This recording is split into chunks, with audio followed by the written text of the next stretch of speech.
하나님의 말씀을 보겠습니다.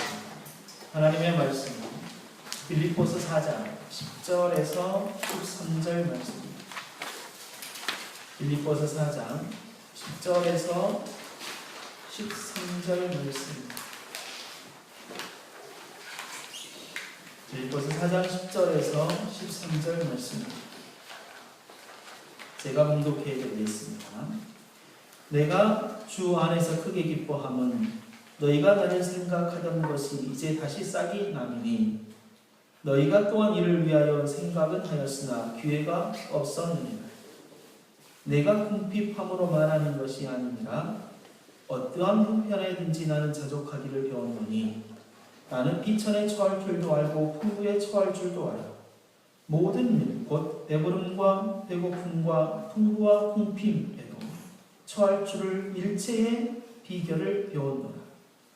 내게 능력 주시는 자 안에서 내가 모든 것을 할 수 있느니라. 아멘. 오늘은 동행 두 번째, 일체의 비결이라는 제목을 가지고 하나님의 말씀을 함께 나누도록 하겠습니다. 예수님께서 승천하시면서 내가 세상 끝날까지 너희와 항상 함께 있으리라.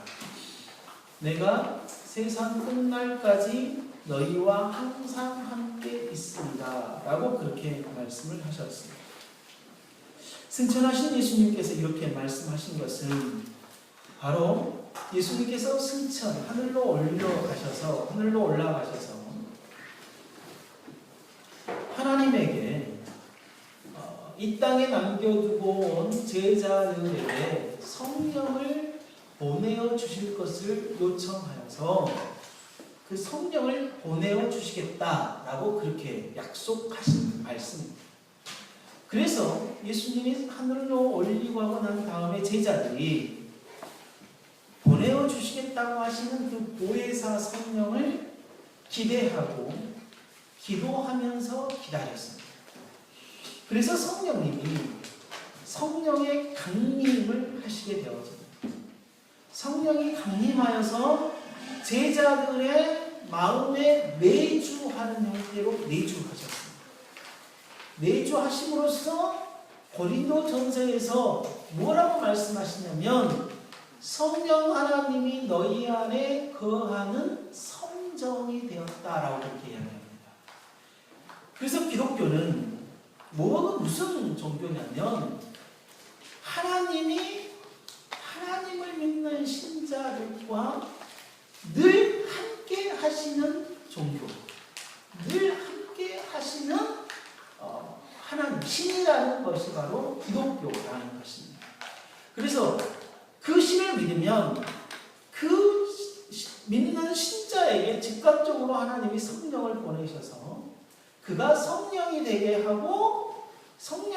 하여서 이 땅에서 자신이 믿는 하나님과 동행하는 삶을 살아가도록 하게 하신 것이 하나님이시다라는 것입니다. 그렇게 성전이 되어서 우리들이 어떤 삶을 살아가야 된다라고 이야기를 하면 예수 그리스도 안에서 그 예수 그리스도가 주축돌이 되어져서 성전과 성전이 서로 연결되어져 갑니다. 그러니까 성전 하나와 성전 하나가 예수 그리스도로 말미암아 서로 연결되어져 갑니다. 그러한 삶을 우리들에게 살아갈 것에 대해서 이야기를 하고 있는 것이다 라는 것입니다. 그래서 기독교는 신이 임재하기 위해서, 신이 오게 하기 위해서 어떠한 일이나 행동이나 어떤 기도를 하지 아니하여도 예수 그리스도 하나님을 믿기만 하면 하나님이 그 성도들과 함께 하여 주신다라고 이야기를 하고 있는 것입니다. 이런 하나님과 동행하는 것은 동행을 이루는, 그러니까 자신이 믿는 하나님과 우리의 삶 속에서 그 하나님과 동행하는 것은 성도의 권리. 또한 자신을 믿는 그 신자와 함께 하시는 하나님은 의무예요. 그 신자와 동행하는 것은 하나님의 의무라는 것입니다. 신과 신자가 함께 어디든지 함께 한다는 것이 참으로 중요한 일이 아닐 수가 없습니다. 신과 함께하는 신자의 놀라운 삶은 성경을 통하여 너무나 잘 보여주고 있고, 오늘은 그 삶이 어떤 삶인지, 하나님과 함께하는 삶이 어떤 삶인지를 너무나 명확하게 잘 드러내주고 있고, 하나님과 동행하는 삶이 무엇인지, 동행의 복이 형통의 복, 평탄의 복이 무엇인지를 오늘 본문을 통하여 주시는 말씀, 그 말씀이 우리들의 삶 속에서 형통의 복과 평탄의 복을 누려야 할 것이다 라는 것입니다. 오늘 본문의 의도는 무엇보다도 빌립보 성도들이 바울에게 준 헌신을 생각하게 되었습니다. 빌립보 성도들이 전도 여행을 떠나는 바울에게 헌신적인 모습을 보여줬는데요. 다시 빌립보 성도들이 바울을 향하여 헌신의 모습을 다시 보여주려고 할 때에 바울이 그 소식을 듣고 빌립보 성도들에게 이렇게 말하는 것입니다.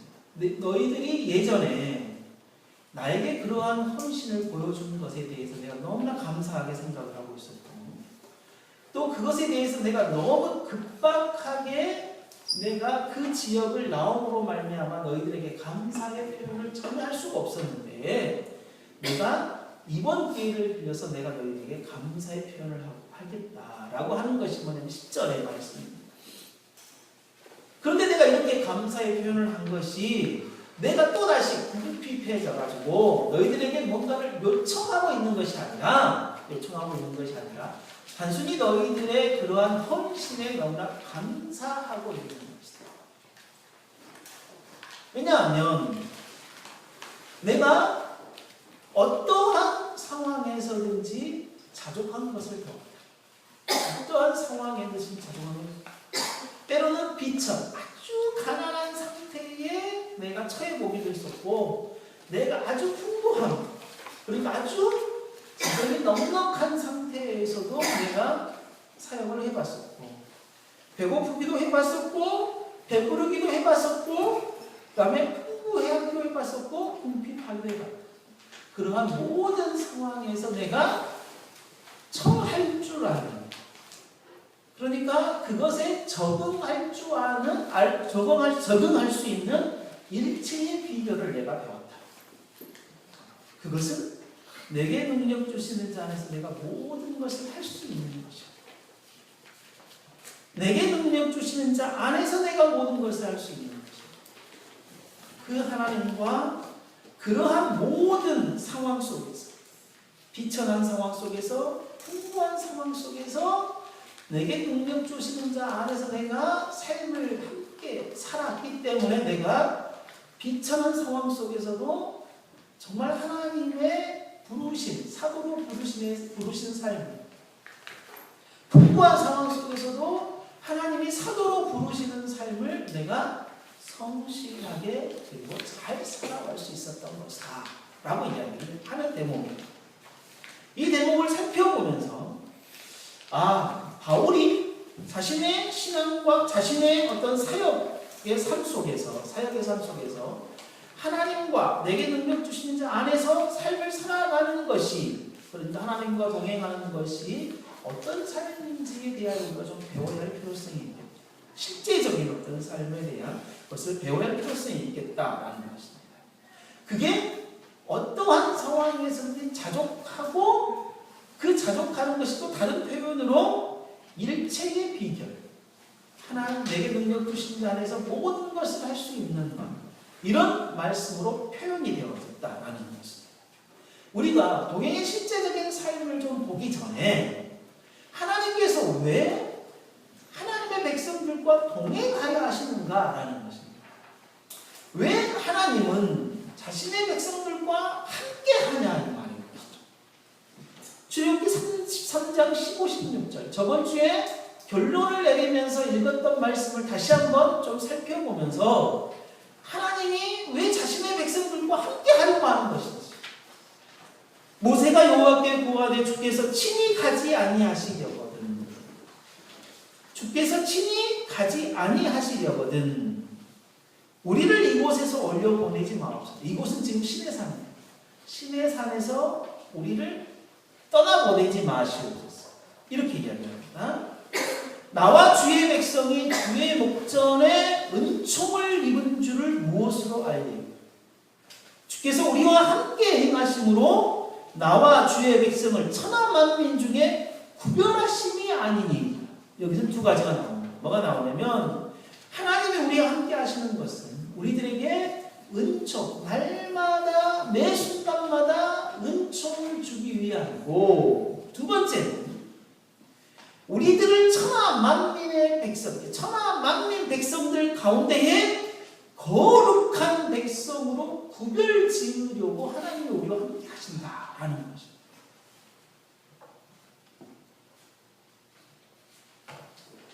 성도의 삶은 그래서 먼저 하나님의 은혜로 말미암아 사는 것이다라는 것입니다. 이스라엘 백성들이 매일매일 그랬습니다. 아침에 일어나면 만나를 내려주시고, 그리고 그 만나로 먹이시고, 낮에는 구름 기둥으로 해를 가려서서 보호하시고, 저녁에는 불기둥으로 그들을 지켜주시고, 이스라엘 백성들을 날마다 매일매일 순간순간마다 하나님이 먹이시고 지키시고 보호하시는 삶. 이스라엘 백성들은 날마다 매 순간마다 하나님의 이러한 은총을 입고 살아가는 사람들이다. 그게 하나님이 함께 하시는 일입니다. 그들을 먹이시고 입히시고 보호하시고 지키시기 위해서 하나님이 함께 하시겠다라는 것입니다. 지금도 우리와 하나님이 동행하시는 이유는 동일합니다. 하나님의 이런 동행은 예수 그리스도가 우리들에게 말씀하셨던, 성경을 통하여 말씀하셨던 것에 너무나 명확하게 잘 나타납니다. 공중의 새를 보라. 심지도 않고 거두지도 않고 창고에 모아들이지도 아니하네. 너희 하늘 아버지께서 기르시나니 너희는 이것들보다 귀하지 아니하냐. 공중의 새는 심지도 않고 거두지도 않고 창고에 모아들이지도 아니하지만 하나님이 그들을 먹이신다, 지키신다, 보호하신다. 그럼에도 불구하고 너희들은 그들보다 훨씬 더 내가 너희들을 어떻게 하겠냐 이 말인 거죠. 그러면서 또 이렇게 이야기해요. 오늘 입다가 내일 아궁이에 던져지는 들풀도 하나님께서 이렇게 입히시거든. 하물며 너희일까? 마태복음 6장 26, 30절 말씀에서 나오는 말씀. 하나님께서 창조한 이 땅의 모든 피조물들 가운데에 하나님은 누구를 위하여 이 피조물을 창조하셨는가? 인간을 위하여 이 피조물을 창조하셨다. 그래서 그 인간을 위하여 창조된 모든 피조물들은 하나님이 그들을 먹이시고 입히시고 보호하시는데, 하물며 너희들을 위해 만든 그 피조물도 그렇게 내가 하는데, 내가 피조물 가운데에 가장 존귀하게 만든 너희들을 내가 보호하지도 않고 먹이지도 않고 입히지도 않고 지키지도 않고 그러겠냐.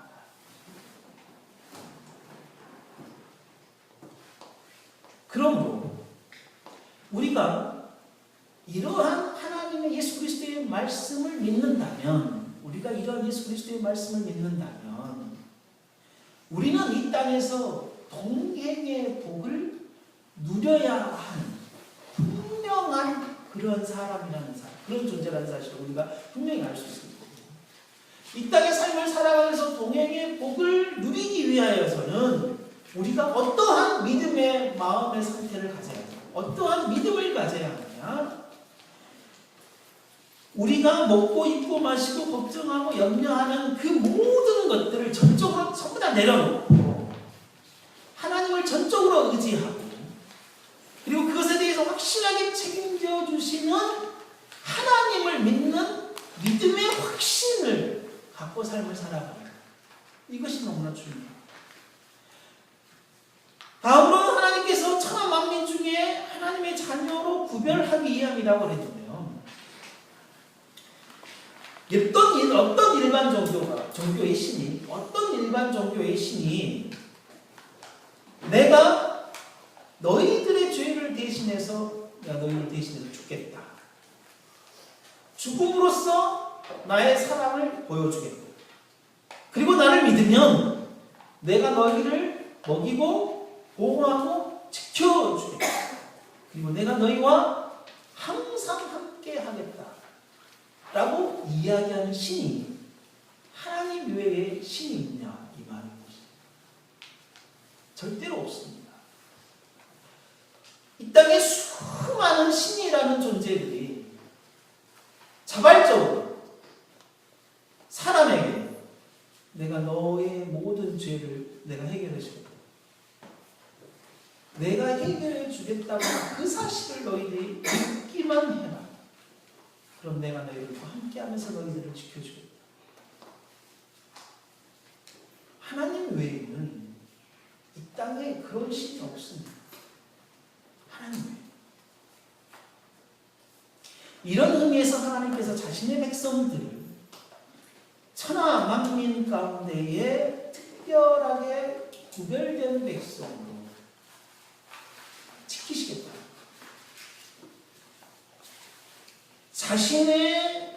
자신의 명예와 자신의 이익과 자기의 이름을 위하여 세상 많은 사람들이 살아갑니다. 그리고 신을 데리고 와서 자신의 명예를 높이는 데 사용합니다. 그러한 죄로 가득 찬 이 천하 만민의 백성들 가운데 하나님께서 거룩한 백성으로 불러 모으시는 백성들. 그 백성들은 내가 함께 하는 백성들이다. 그러므로 우리가 예수 그리스도를 믿고 하나님의 자녀로서 이 세상을 삶을 살아가는 것입니다. 그리고 그 세상 속에서 하나님이 우리와 함께 하시는 것은 그 죄 많은 세상 속에서 구별된 거룩한 백성으로 삶을 살아가는 존재라는 것입니다. 그게 뭐냐면 우리의 아이덴티티, 우리의 하늘나라의 시민권을 가진 시민권자의 신분이라는 거예요. 정신이다. 그게 본질이라는 거예요. 그게 내 본체라는 거예요. 다른 어떤 것이 내가 아니에요. 하나님의 거룩한 백성, 그것이 나라는 거예요. 그것이 나.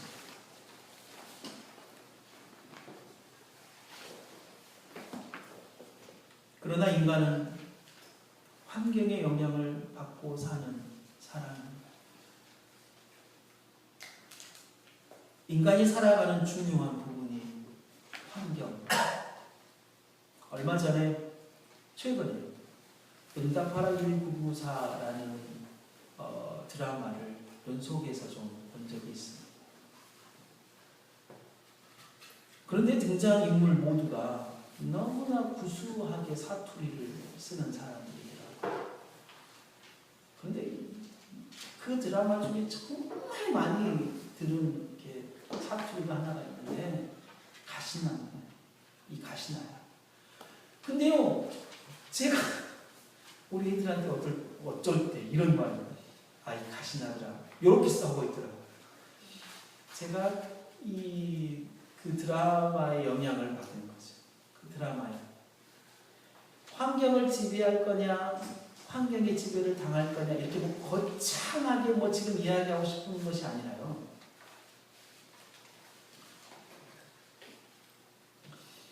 우리가 살아가는 일상, 아주 소소한 어떤 관계들, 거기에서요, 내가 영향을 받아요. 그래서 거기에서 내가 토라지기도 하고, 거기에서 너무 배꼽 작게 웃기도 하고, 그 다음에 마음이 상하기도 하고, 신뢰가 깨지기도 하고, 또 기대가 되기도 하고, 내가 푹 꺼지는 침체의 길을 가기도 하는 것입니다. 곧 떼려야 떼고 싶어도 뗄 수 없는 것이 나에게 주어진 상황이라는 거예요. 그게 현실이고 그것이 또 나의 삶에 아주 지대한 영향을 미친다라는 것입니다. 가끔은 그러한 상황 속에서 내 자신을 살펴보면서 내가 진짜 하나님을 믿고 있나? 아니 내가 믿는 것은 맞나? 이런 생각이 들기도 해요. 그럴 때는요, 내가 어떠한 상황 속에서 너무나 어이없이 대처했을 때, 내 자신이 너무나 미워질 때에 그런 생각들이 들게 되어지죠. 비참한 현실을 지속적으로 당하면요, 자신이 느끼는 감정이 정말 헤아릴 수가 없고요. 그 감정에서 정말 빠져나오려는 것은 너무나 힘들고 어렵습니다. 그러한 힘들고 어려운 상황이 지속적으로 나에게 닥쳤을 때요, 그것을 대처하는 방식에 있어서 또 나를 실망시키고 또 계속해서 풀리지 않는 문제를 살아가는 문제를 막 풀려고 발버둥치는 가운데서도 정말 내 자신의 실망감을 너무나 많이 볼 때가 있다라는 것입니다. 이런 상황 속에서 하나님과 동행하는 삶, 이거는 나하고 상당히 거리가 먼 거예요. 그렇게 힘들고 정말 괴롭고 정말 헤어나올 수 없는 그런 어려운 환경 속에서 내가 정말 처해 있는 그리고 받는 고통과 어려움들, 해결할 수 없는 그런 환경 속에서 하나님과 동행하면서 동행의 복, 평탄의 복을 누립시다, 형통의 복을 누립시다 라고 이야기하는 것이 나하고는 상관없는 말씀입니다. 그런데 정말 얄밉게도요, 바울은 이런 상황에서 자족하는 법을 배웠대요. 그것을 다 적응하는 일체의 비결을 배웠대요. 그것도 내게 능력 주신 자 안에서 내가 모든 것을 할 수 있다고 바울은 자신 있게 이야기하면서 내게 배우고 듣고 보고 그렇게 배운 대로 행해봐라 라고 이야기를 하고 있는 거예요. 참 이런 말씀을 그런 상황에 접해 있는 내 자신이 이런 말씀을 딱 접했을 때에 이 말씀이 내 상황 속에 깊게 들어올 수 있겠는가? 이 말씀이 내 상황에서 내 뼈를 치고 내 영혼을 쳐내고 내 육신을 쳐내는 일들이 있겠는가? 그래서 그 상황 속에서 바울과 같이 정말 자족하는 삶을 배우고 정말 모든 것을 일체 적응할 수 있는 일체의 비결을 배우고 내게 능력 주신 자 안에서 내가 모든 것을 할 수 있다 라고 그렇게 이야기할 수 있겠다. 그렇게 하기 위해서는 이 말씀이 그런 상황 속에서 괴로워하고 있는 내 자신의 심장을 도려내야 해요. 그래야만 이게 적용되는 말씀일 거라는 것입니다. 그러면 이 말씀이 하늘에서부터 신령한 복, 하늘의 평안함이 우리들에게 그 상황에서 내려올 거라는 말이죠. 근데 우리는 그렇지 않아요. 매번 똑같은 환경에서 똑같이 무너지는 것이 저희들이 아닙니다. 하나님께서 그리스도에게 메시아로 주셨어요.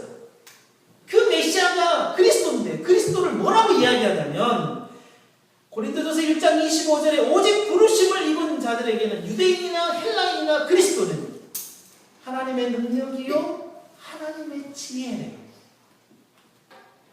그러니까 우리가 그리스도를 믿고 있다는 것은 이 땅에서 하나님의 지혜를 가지고 하나님의 능력을 가지고 사는 사람인데 우리의 현실은 지혜이고 능력이신 이 하나님을, 이 그리스도를 품고 삶을 살아가지만 그 하나님과 동행하는 삶을 살아가지만 그러한 상황 속에서 우리는 매번 넘어져 버립니다.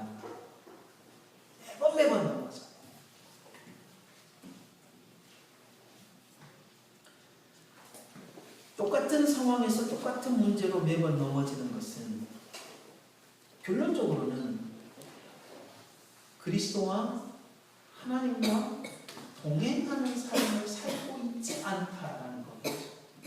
하나님과 동행하는 삶을 살고 있지 않다. 그런 사람이 대표적으로 누구였나? 정말 구약의 유명한 선지자는 엘리야입니다. 엘리야는 갈멜산에서요, 바알과 아스타롯을 섬기는 제사장들, 그들을 섬기는 제사장들 850명과 영적인 전쟁을 치르면서 그들을 하나님께서 불러다 심판해 보십니다. 그래서 850명의 제사장, 바알의 제사장들을 다 죽여버리고 정말 하나님이 죽여버린 것을 목격을 하고 정말 당당하게 내려오니까 이사벨이 사람을 이 엘리야에게 보내가지고 뭐라고 이야기하냐면, 이세벨이 너가 내 바알 선지자를 죽인 것처럼 내가 너를 죽이겠다 라고 그렇게 이야기를 해요. 그러니까요, 갈멜산에서는요 정말 그 어떤 것도 두려울 것이 없었던 이 엘리야가요, 단숨에 로뎀나무 아래에 가가지고 나를 차라리 죽여주십시오 라고 그렇게 이야기해요. 열왕기상 19장 33절 4절 말씀이 이렇게 이야기하죠. 저가 이 형편을 보고, 이 형편이라는 것은 이세벨이 여왕이죠. 이 이세벨이 바알을 믿는 여왕이에요. 이스라엘의 여왕. 그 여왕이 자기를 죽이겠다고 한 상황이에요. 그거를 딱 듣자마자 뭐 하냐면요, 자신의 생명을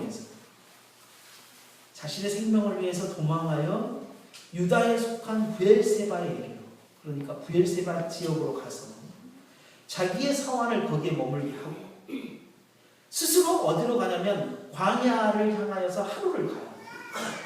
하루를 가가지고 로뎀나무가 있는데, 로뎀나무가 거기에 광야에는요 로뎀나무가 중간중간 하나씩 있어요. 그 중간중간이요 한 1km 떨어진 곳에 로뎀나무 하나가 있고, 또 사방 평방 1km 이내에 로뎀나무 이런 식으로 거기에 가가지고 하루를 걸어서 가가지고 거기에 누워가지고 하나님께 이렇게 이야기합니다. 죽기를 구하여 가로되 하나님 나를 지금 죽여주십시오 라고 그렇게 이야기합니다. 엘리야는 순간의 위협을 느끼고, 정말 얼마 전까지 갈멜산 꼭대기에서 정말 하나님의 놀라운 기도의 응답을 체험한 이 엘리야가 이제 로뎀나무 안에서 벌벌벌 떨고 있는 거예요. 하루 지나면. 자족하다라는 말은요, 오늘 본문에 나오는 자족하다라는 말은 더하거나 보충할 필요가 없이 충분하거나 넘치는 외부 환경에 대하여 독립적인, 그러니까 외부 환경에 대하여 영향을 받지 않는 이런 뜻이에요. 엘리야는 그 상황에서 분명히 하나님의 입장에 딱 서 있었어요. 자족하는 모습을 보여야 했다 이 말인 거죠. 그래? 나를 죽인단 말이야? 그렇다면 엘리야는 분명하게 어떤 입장을 취했냐면, 내가 하나님 때문에 죽어야 한다면 죽겠다, 이런 입장을 취해야 했었어. 근데 엘리야는 자신의 생명을 생각하고 도망친 거예요. 하나님이 중심이 아니다.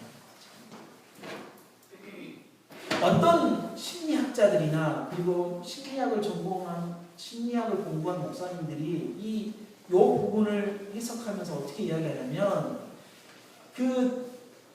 심리학의 병 하나를 만들어냈어요. 이름 하나.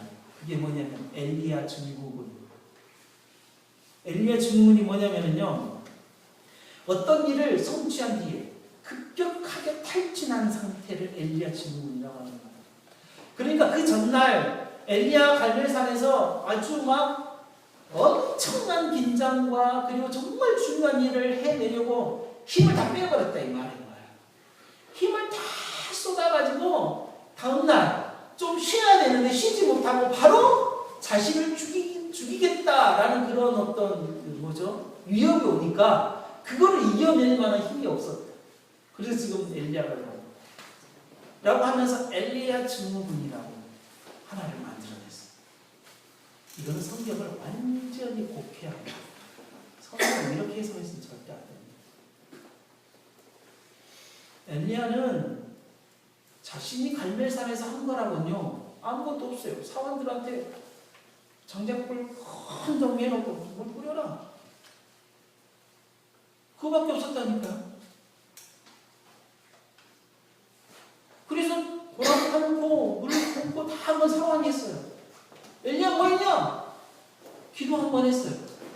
하나님, 저 이스라엘 백성들을, 바알을 믿는 저 이스라엘 백성들을 향하여, 바알을 섬기는 저 이스라엘 제사장들을 향하여 지금 이 순간 하나님이 하나님 되심을 보여주는 응답을 해주십시오. 기도 한 번 했을 뿐이에요.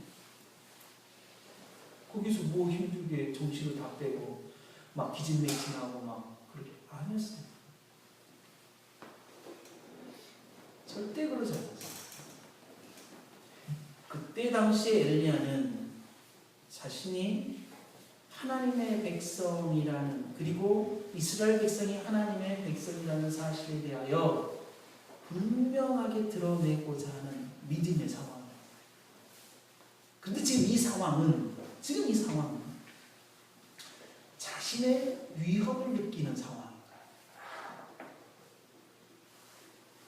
바울이 오늘 본문에서 이야기했던 어떤 상황에서든지 자족하는 법을 배웠느냐, 내게 능력 주시는 자 안에서 내가 모든 것을 할 수 있느니라는 바울의 신앙 고백과 전혀 다른 거예요.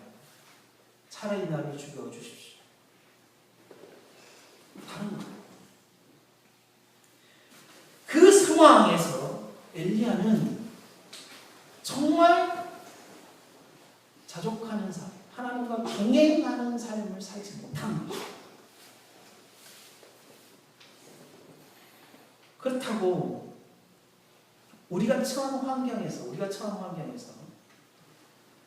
독립적인 환경과 독립적인 존재, 독립적인 어떤 삶, 자족하는 삶이 외부 환경과 좀 독립된, 좀 단절된 듯한 어떤 표현이기 때문에 마치 우리가 세상 속에서 유별난 존재로 또는 별종으로 때론 외계인과 같은 존재로 삶을 살아가라는 게 절대 아니에요. 성경에서 동행의 법, 그리고 하나님과 동행한 함께한 사실을 가장 잘 보여주고 있는 게 누구냐면 요셉이죠. 요셉은 외계인과 같은 존재가 아니었어요. 요셉은 정말 유별난 인간이 아니었어요. 가장 평범했으면서요, 가장 연약했어요. 그리고 가장 친화적이었고요, 가장 성실했고요, 하나님의 도우심을 늘 기대하는 정말 약한 백성 중의 백성인 거였어요.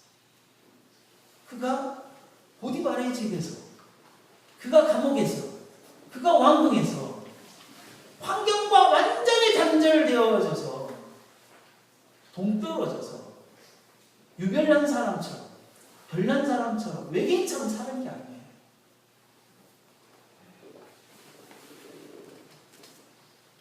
자신이 처한 환경 속에서, 어떤 환경 속에서도 이 요셉은 하나님과 동행하는 삶이 이런 거다 그냥 보여준 거예요.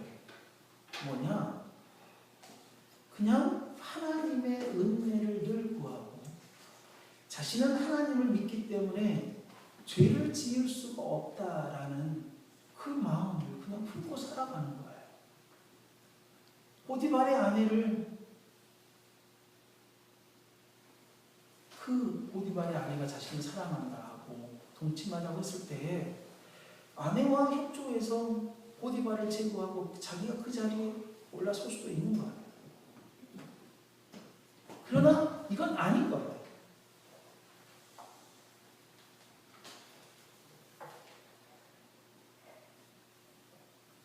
또한 모든 상황이 정리되고 난 다음에 그가 애굽의 국무총리가 되었을 상황이었어요. 국무총리가 되었을 때 그가 총리가 된 상황에서 자신이 억울하게 보디발의 아내 때문에 감옥에 갔던 사건, 자기가 감옥에 갇혔을 때에 술 맡은 가문이 자신을 잃어버리고 감옥에서 꿈을 해몽해 준 것, 그리고 꿈을 해몽해 주고 요셉이 나를 좀 생각해 달라라고 했을 때에 생각해 주지 않고 잊어버린 술 맡은 가문, 그리고 근본적으로 자기 자신을 팔아버렸던 형들, 그들에게 어떻게 했습니까? 보복했나요? 아니면 한바탕 쏟아 부어버렸나요? 아니면 자신의 인생의 걸림돌이라고 그들을 과감하게 제거했나요? 안 했어요. 그들을 하나님의 크신 뜻 안에 그들의 상황들을 이해해주고 하나님이 써가시는 그 역사 가운데 그들이 내 인생의 매개체였다는 사실을 알게 되어진 거예요. 요셉의 동행이 바로 거기 있는 거예요. 우리가 놓치지 말아야 할 것은 뭐냐면 그거예요. 하나님은 이 역사를 써가시죠. 그리고 역사를 써가시면서 하나님이 분명하게 하나님의 뜻과 계획을 이 역사 속에서 이루어 가시는 거예요. 이루어 가실 때에 누구를 통해 이루어 가시냐? 하나님의 백성을 통해 이루어 가셔요. 그러니까 하나님의 백성은 하나님과 동행하는 삶을 어떻게 살아야 되냐면 인생의 전반의 인생, 하나님이 써가시는 역사 안에서 써가야 돼요. 하나님이 하나님이 역사를 써가시는 그 역사 속에서 성도가 자신의 인생의 역사를 써가야지, 그 인생과 상관없이 써가면 자기 자신이 나타나게 되어지고 하나님과 동행하는 삶을 살아갈 수가 없는 거예요. 그럴 수가 없어요. 처세술이라고 들어보셨습니까? 처세술의 뜻은 온갖 시기를 받으면서도 그 지위를 유지하는, 그럴 때 그것을 뭐라고 하냐면 탁월한 처세술이라고 합니다. 성경은 우리가 인생을 살아가면서 처세술이라고 하지 않아요. 뭐라고 이야기하냐면 본문에서 처할 줄 아는, 적응할 줄 아는 일체의 비결이라고 해요. 12절에서. 처할 줄도 아는 일체의 비결은 적응하다라는 뜻입니다. 적응하는 일체의 비결이라는 뜻입니다. 처세술이 어떻게 보면은요, 일반 은총에 속할 수도 있어요. 왜냐하면 정말 처세술이 꼭 나쁘다고만 이야기할 수 없기 때문이죠. 어떤 상황에서는 이 처세술이 상황을 반전시키고 또 그 상황을 아주 잘 이겨낼 수 있는 하나의 방법, 그건 일반 은총 속에 속하는 좋은 모습이기는 해요. 그러나 문제는 뭐냐면 성경은 그 처세술이 성경적이다라고 이야기하지는 않은 것 같아요. 그 처세술이 성경적이다라고 이야기는 하지는 않은 것 같습니다. 바울이 선교 여행 가운데 가난한 적도 있었고 풍부한 적도 있었고 매를 맞은 적도 있었고 감옥에 갇힌 적도 있었고, 그 다음에 정말 많은 사람들에게 신과 같은 존재라고 추앙을 받을 때도 있었고, 아니면 막 돌팔매질을 당할 때도 있었어요. 모든 상황이 있었는데 그 상황에서 바울이 처세술을 통하여 넉넉하게 그 상황을 이겨냈다라고 이야기하지 않아요. 그러한 상황에서 뭐 했냐면 하나님이 주신 지혜와 또 하나님의 능력으로 그것을 견뎌내고 이겨냈다라고 그렇게 이야기를 합니다. 상황 가운데 하나님의 일하심을 기대하고 기도하고 기다리는, 그거야말로 모든 상황 속에서 처할 줄 아는 일체의 비결이라고 바울이 이야기합니다. 하나님의 일하심과 하나님의 지혜를 그 상황 속에서 구하고 그것을 얻어서 넉넉하게 이기는 것.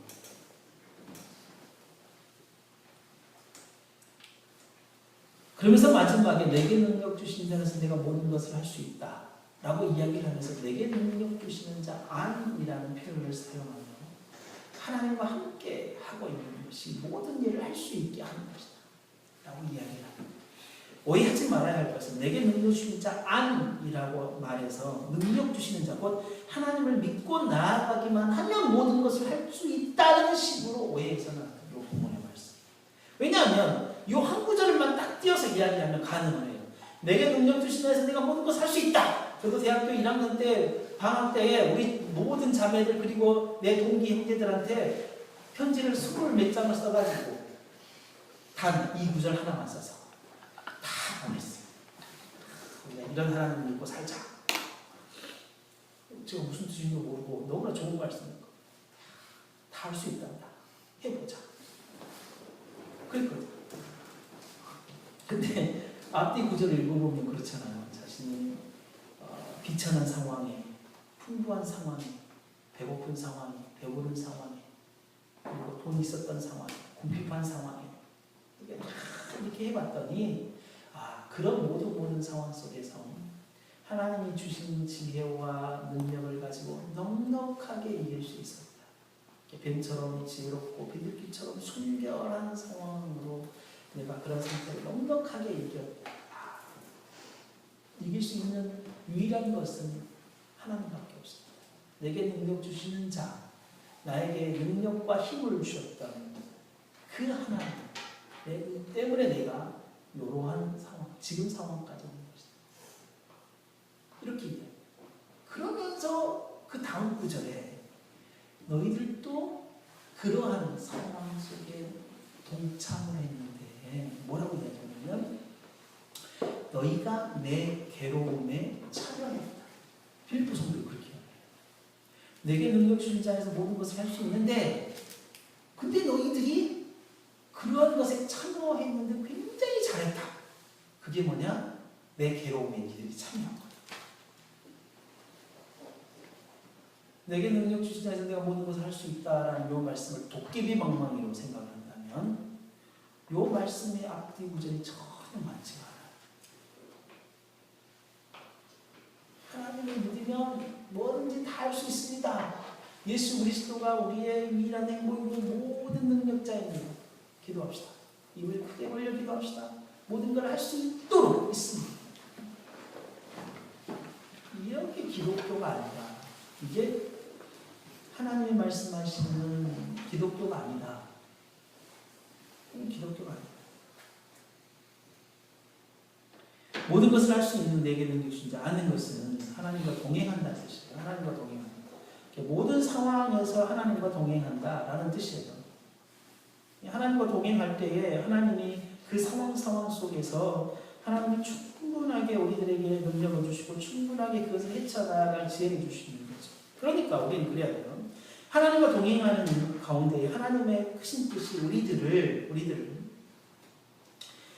때로는 손해봐야 하고 손해를 봐야 할 그때, 그러니까 하나님이 우리들에게 인생을 살아가면서 내가 내 것을 다 내려놓고 정말 다 포기해야 할 상황, 하나님이 그렇게 말씀하시는 또 그렇게 그 계획 가운데 있다면 기꺼이 그냥 내가 다 포기하고 내려놓는 거예요.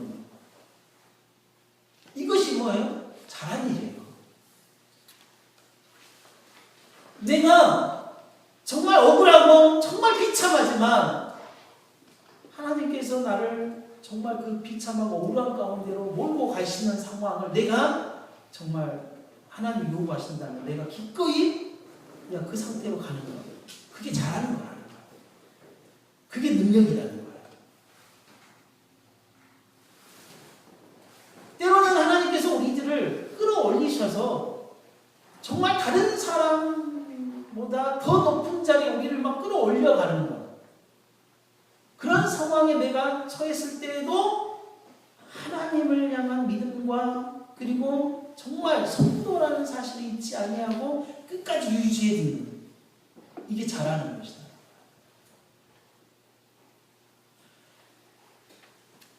때로는 거치는 광야가 막 내몰아서 우리의 신앙을 막 성숙시키고 그다음 막 믿음을 키워내는 과정으로 우리를 막 광야로 밀어붙이시잖아요.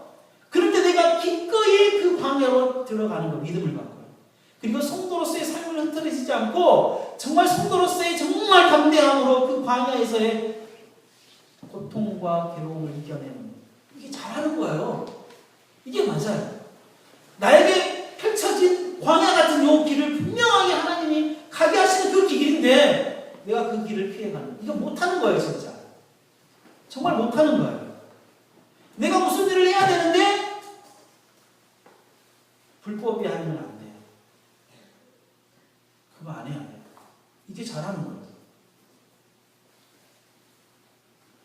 불법을 행하지 않아 함으로 내가 손해보고 내가 실패할 수밖에 없는 상황이었다면 내가 손해보고 실패를 해버려요. 그게 잘하는 거야.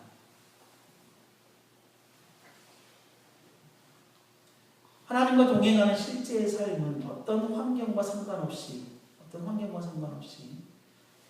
우리를 구원으로 부르신 성령 하나님께서 우리 안에 내주해 계신 성전으로서 성도의 거룩한 삶들을 그냥 살아가는 거예요. 가난하든 고통 가운데 있든 부자든 그리고 좋은 자리에 있든 거룩한 구별된 백성으로 그냥 살아가는 거예요. 이게 동행의 실제적인 삶인 것이죠. 신화적이며 무게 있는 존재감 있는 삶, 하나님의 일하심을 기대하고 지극히 성실한 삶을 살아가는 요셉과 같은 동행. 환경이 한 번으로 끝나지 않죠. 그렇죠? 그 환경이 늘 반복되어지고 우리들에게 늘 뭔가 영향을 주고 우리가 그것을 풀어내야 할 때 우리는 정말 또 넘어지고 그렇게 하지만 그러나 자주 넘어지는 것이 아니라 그리스도 하나님의 능력이고 하나님의 지혜를 우리가 갖고 있기 때문에 그것으로 견실하게 풀어내는 거예요. 든든하게 풀어가는 거예요. 그게 동행이죠. 하나님과 함께한다. 그분 안에서 정말 그분이 써가시는 역사. 그분이 써가시는 역사 안에서 내 자신의 인생을 써가려고 부단하게 노력하는 것. 이게 동행이죠. 하나님과 동행하는. 어떠한 상황과 조건 속에서도 거룩한 하나님의 백성으로서 흔들림 없이 살아가려고 하는 것. 이게 동행. 이러한 실질적인 동행의 삶을 살아가는 우리가 되어져서 어떠한 상황 속에서도 자족하는 것을 자족할 수 있고 모든 상황 속에서 적응하는 일치의 비결 그리고 내게 능력 주신 따라서 모든 것을 할 수 있다라고 정말 하나님의 말씀에 따라서 당당하게 고백할 수 있는 우리 모두가 되시기를 바랍니다. 기도하겠습니다.